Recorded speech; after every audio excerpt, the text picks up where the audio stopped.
Washington. This your boy, Martin for here once again. Hey, what's going on YouTube? This is your boy Martin for here once again, and we are here to recap the latest episode of RuPaul's Drag Race All Stars 5. Okay, this is going to be the Charles Backyard Ball. Okay, and this episode, it was very heavy as far as like the moments with Ru, and that was kind of the focus of the primary parts of the episode. So I don't expect this to be very long. So, I mean, I say that every time, that I don't expect the video to be long, and that it ends up being 30 minutes. So, but I really want to try to cut down. I should probably start the cutting down process right now before I keep running my mouth. Anyways, so we come back where we left off last week, where India was just eliminated, and we could visibly see how Bob and Alexis Mateo seemed that she was looking in her face, and they were kind of asking her, like, what's going on? And she felt a sense of pain. She felt very hurt because she thought that her and India were friends, and she sort of viewed India's claim, I guess I should say, is that she was lying, and that Alexis had this whole campaign to get Shea out of the competition as sort of a ploy, a desperate ploy to keep her in the competition. And it felt more like a backstab. She thought that they were at a closer relationship than that, because Alexis did try to save India when Shea was in the bottom. Now, whether or not that was her, you know, trying to get Shea out of the competition and not seeing India as competition, you know, as much as Shea, is forever to be determined. But I could definitely see where she was coming from, and Shea did explain that I was very close to picking your lipstick, but I just felt like, you know, I didn't want to eliminate you in that manner. At least is how I sort of took it. So she gave you one more chance to, you know, continue in this competition. And we pulled out what the common vote was, because since Shea won the lip sync, she, you know, her decision, or for her lipstick, was the one that got picked. But we just like to all see what the common vote would have been. So the common vote was everybody picked India except for one person with Alexis, which is obviously India herself. So everybody unanimously voted that India should be the one to go home. And Alexis felt very reassured by the rest of the team, because she also was hurt by the fact that, like, I don't want this lie or this notion that I did this whole campaign, because I know that it relies on voting. And in order for me to vote you out, it would have to be, you know, unanimous. Like, did I go to Blair? Did I go to Jujubee to try to get to the campaign against Shea? And they both said no. So it kind of added validity to what, you know, Alexis was saying. It kind of made India look a little crazy. So I'm glad that that sort of, you know, got cleared up for the most part.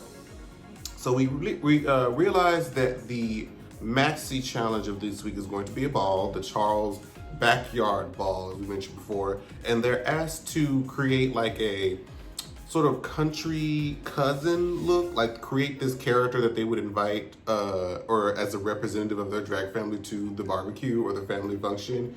And then they also have to create a second look, some sort of eleganza look made out of materials that will be found at a backyard, you know, barbecue or family function. So I'm like, okay, so it's a design challenge, which, I mean, they're fun, because it's interesting to see like how or what kind of crazy things that the queens have come up with different materials. So I did vastly enjoy it. So while they're in, you know, the workroom, Jujubee is struggling because Juju does not necessarily partake in sewing. Really, it seemed like the only one there that was more or the most comfortable in this type of challenge was Shea, because she had the most sewing background. Everybody else was kind of like, yeah, I sew a little bit here and there. I think Shea and Cracker are probably like the strongest in that arena. But Jujubee was kind of like, I hate this. I don't want any part of this, but I need help. So Shea was sort of showing her like the material that she was using, like which side was the right side, how she should attach it and things of that nature. So I appreciated that Shea was willing to be, you know, that type of person and not try to be like, it's a competition, so I can't really help you type of girl.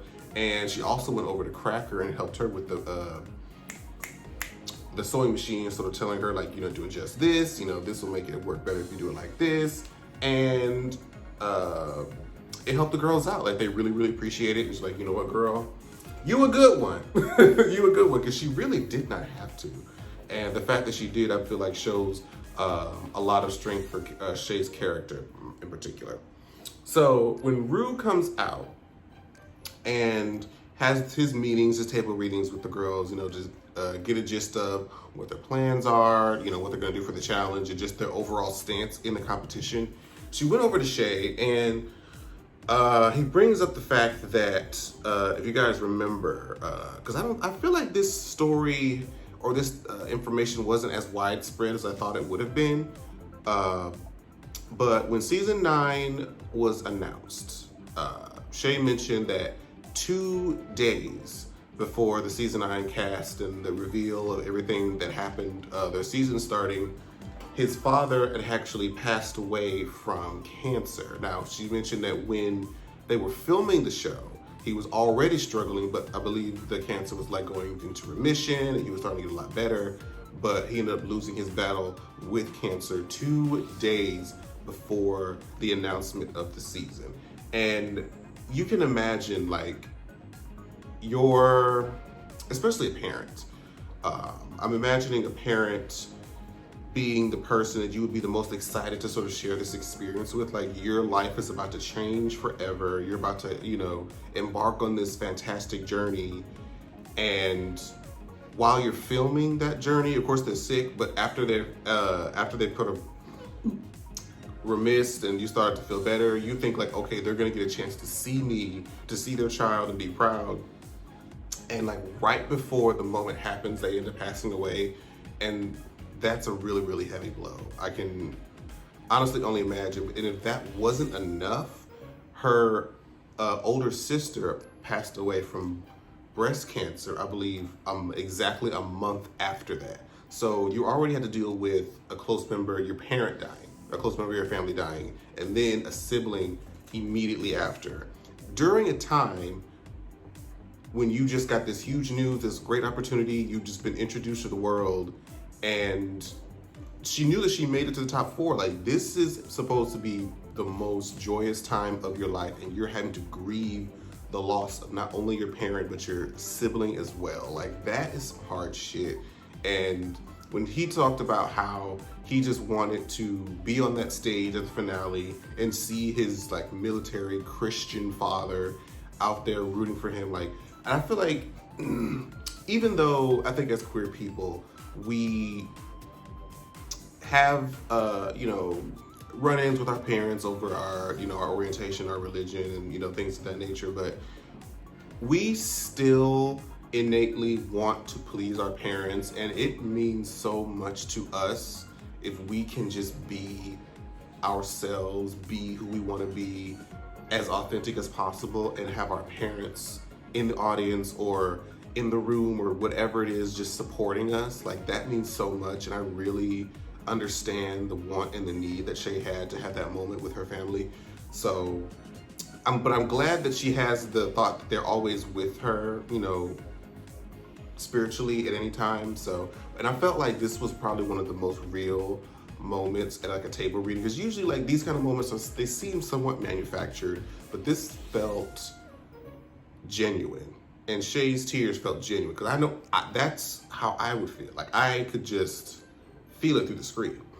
And in addition to Shay's story, we move over to Jujubee, where she says that she is no longer, you know, drinking. She's not engaged in any, you know, drug use of any sort, and how important it was that she had, you know, close friends that were there for her during that time. Because, you know, letting go of drugs and your dependency on drugs and things like alcohol are not easy. And if you have like a support system, if you have friends, people who are there to just lift you up in that sort of low time is very, very important. And Rupaul says she started to get really emotional as well, because she's like, those are the people that sort of keep you, you know, going. You know what I mean? And it's very, very important. So I'm glad that that message got put out on the show. I really, really enjoyed that section of the show with those mirror moments. I felt like it was very authentic and very great and sort of healing to watch. Now, I want to quickly move to the main stage. All right, so RuPaul's dress this week And we're continuing a trend, an upward trend, which I'm glad to see, because those first couple of weeks was a little, yeah. But these last couple of weeks, I'm like, okay, we're back. I don't know who she hired or who she fired, but whatever team you have right now, keep them. Because this yellow and this green dress was everything. I loved every bit of it. And so let's talk about first the little country cousin runways or whatnot. So I don't have them in any particular order because the way that technical difficulties. So I don't have them in a particular order, but I know what everybody wore. So I'm gonna actually, yeah, I'm gonna do each one by the category. So let's talk about Miss Cracker. Miss Cracker came out in like a blonde shake and go wig, a cigarette, and like this pinkish, is it? I don't even know what, is that it's not is it a dress, a skirt? I couldn't even tell what it was. But what's funny is I could still see that particular family member. Like Miss Cracker was giving you either that older cousin that you have that smokes a lot and usually brings a new boyfriend to each and every family function. She gave me that girl. Okay, and I mean, because it was a character, I think it was cute. I understood exactly who it was, so I felt like it was appropriate for the challenge, and I think it was a 2. So next we get Blair St. Clair and this blonde mullet moment with the knee-high boots and the rocker shirt.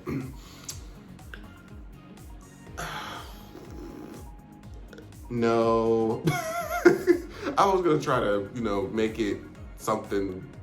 Nah, I didn't like this. I didn't like this. I mean, not for this challenge, maybe for something. No, I don't like this.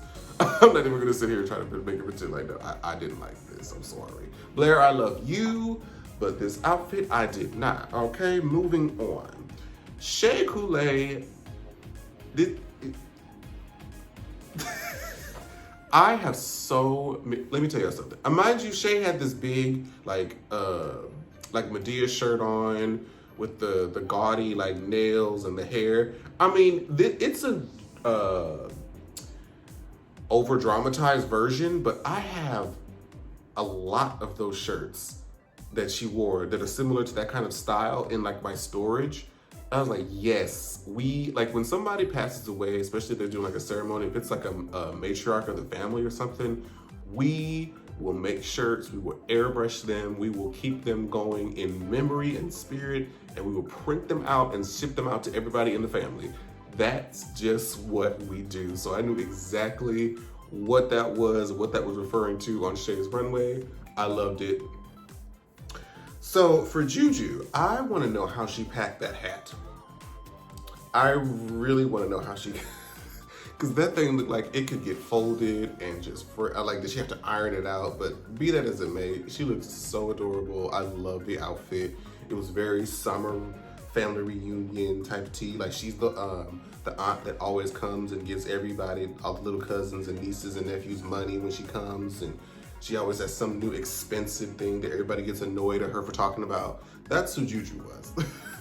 At least that's my interpretation. So Alexis Mateo.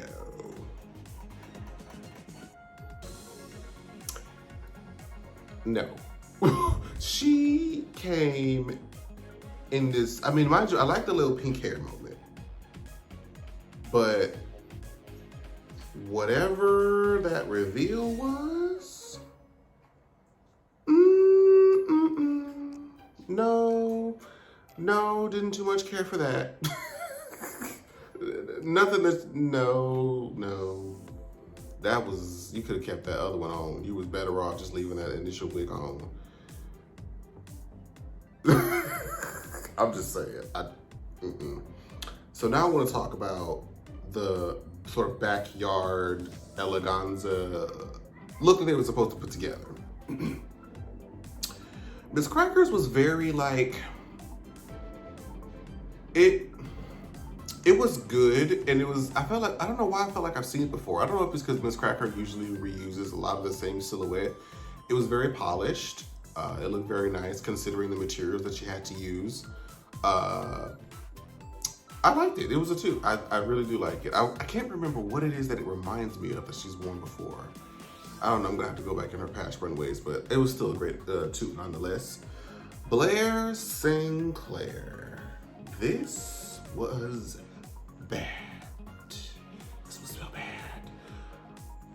But the hair, like, even like, look, oh, y'all go to the thumbnail. I even put Blair in the thumbnail. The hair and the makeup, though, was what? It was excellent. It was amazing. But that gown, or not even the gown, the whatever, the dress, was not it. It was not it. But she was trying to sell it so bad, but it was not working, child. It was not working. Oh, Lord have mercy. Shay came out. Now, Shay, I'm not gonna lie.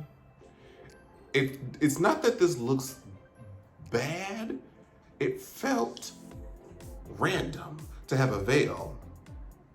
I was like, is she getting married in her backyard? Are we having a wedding? I was just like, why do you have a veil?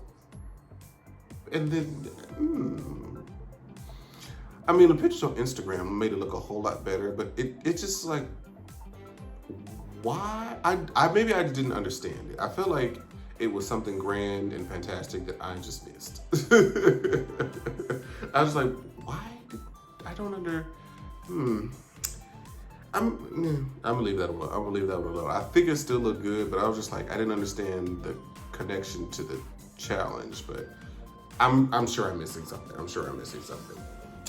Jujubee, I think, had the best look as far as the elegance. I mean, mind you, Carson had issues with the seams on the side. Girl, whatever. I love the pink hair. I love the little watermelon sort of breast line or the neckline up here. I love the fit of the dress. I love the coloring. I love how she presented it. I loved everything about it. I loved everything about this dress, Jujubee. Absolutely. Now, Alexis's dress, at first, I think a lot of us were thinking while we were watching this, what the fuck is the bottom? What is going on with the bottom of this dress? It was doing a whole lot.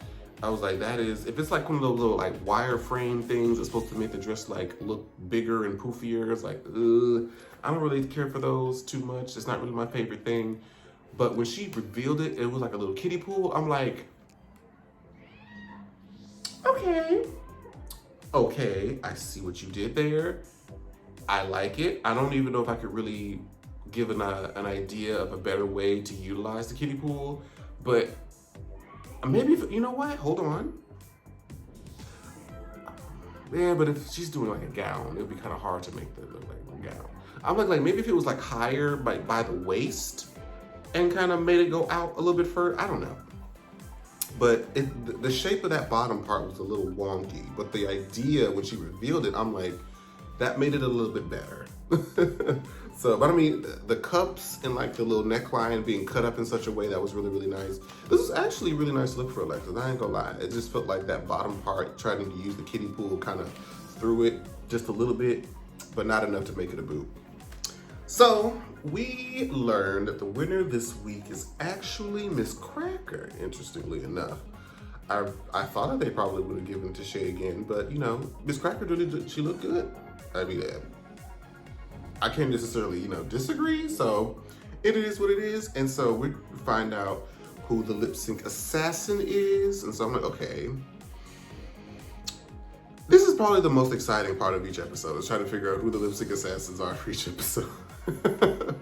So we found out that it's actually Roxy. Now, Roxy looks good. Okay, and I love how she made a callback to her All Stars 2 lines. Like, I'm Marcy Andrews, I'm here to make it clear. I know you love me, baby, that's why you brought me back here.